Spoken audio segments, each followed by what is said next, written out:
Hello and welcome to Dave Comments on Class Notes, brought to you by Big English Productions and Zen English Podcast. I'm Dave, and this is me commenting on class notes that have come from my real-life English classes. And our notes today come from several conversations that I've had with many students on the topic of a TED Talk. TED, T-E-D. If you're not familiar with TED Talks, it's a great way to get a lot of good language and cover a lot of interesting topics. Just Google TED Talks. And this TED Talk is by Carrie Green. Carrie Green talking about her topic, programming your mind for success. Let's get to the language that has come out of my classes. First off, we've got a little grammar issue here. Avoid to seem stupid. Okay, when you avoid something, especially a verb, you're avoiding.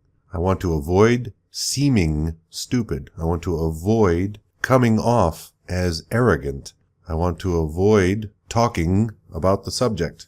The expression turn out all right. It will turn out all right. That means that the result will be okay.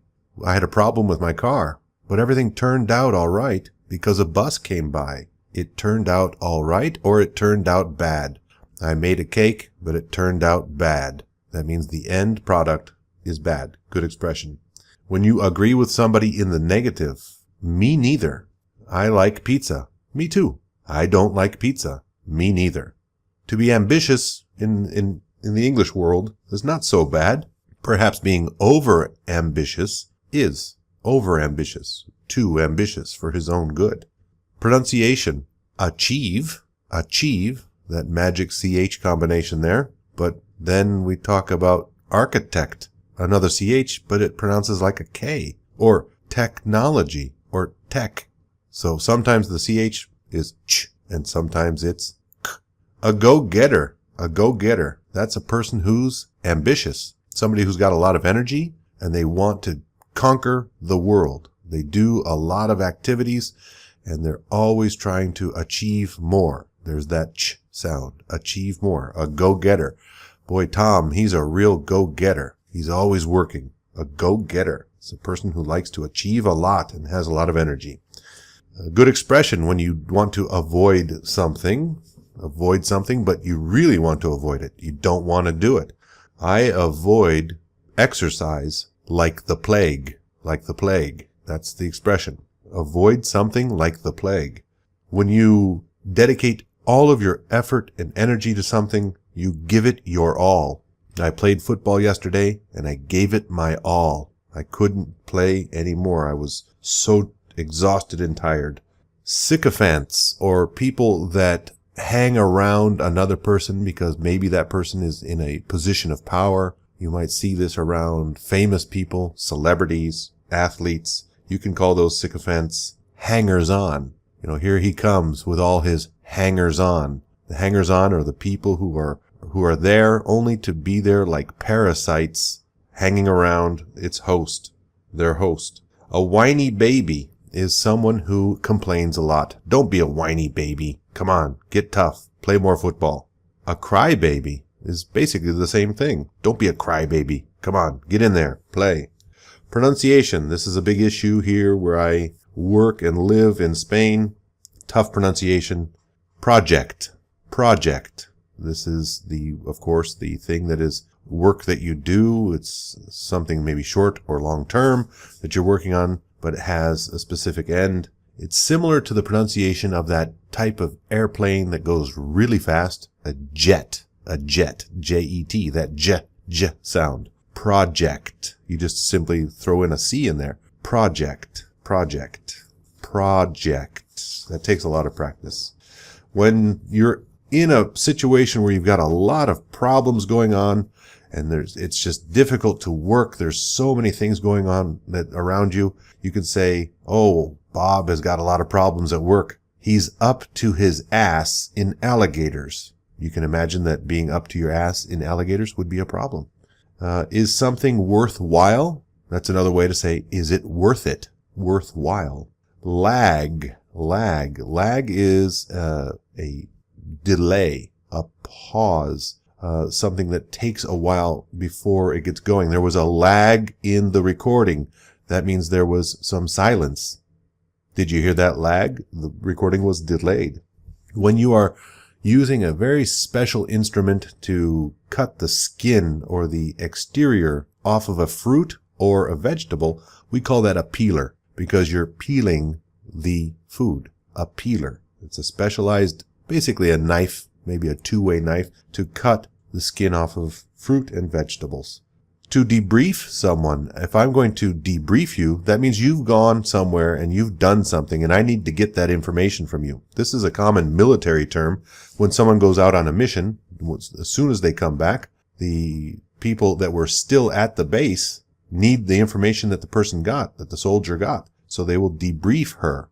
So she will give them the information that she's got. So she was debriefed, or she will be debriefed when she gets back.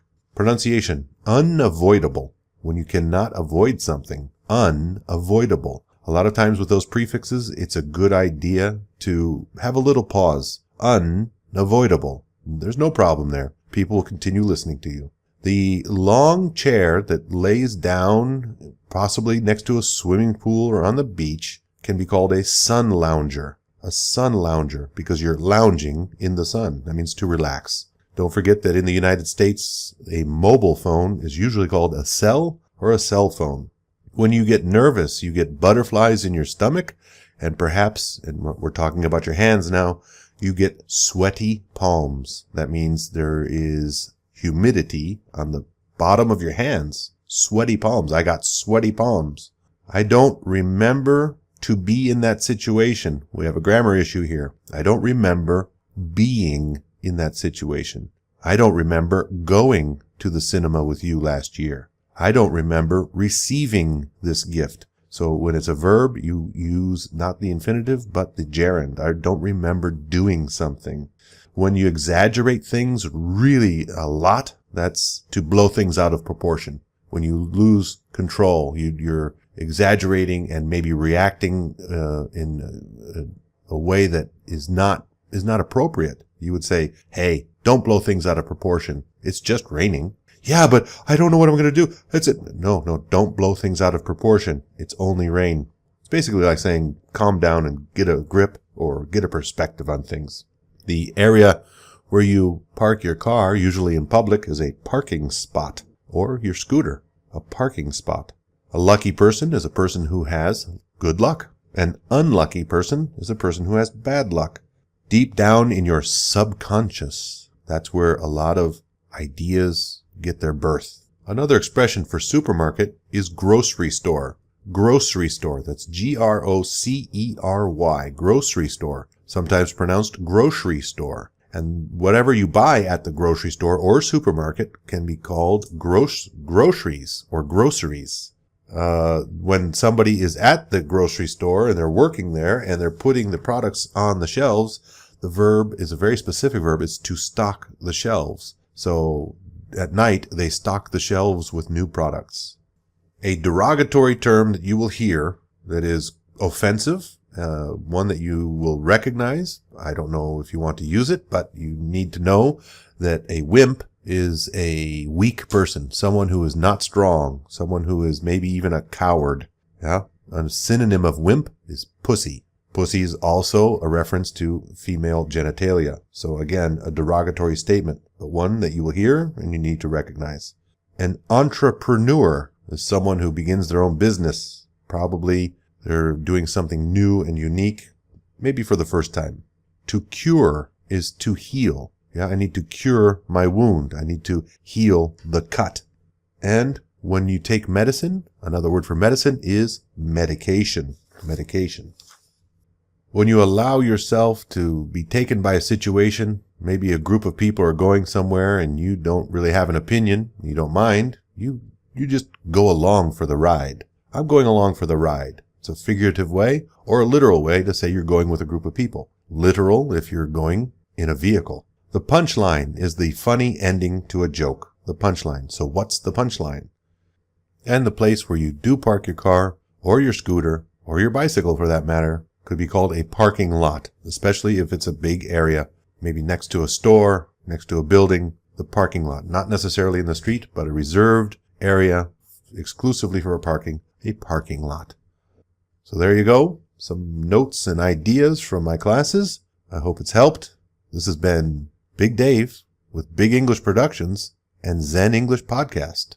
Take care.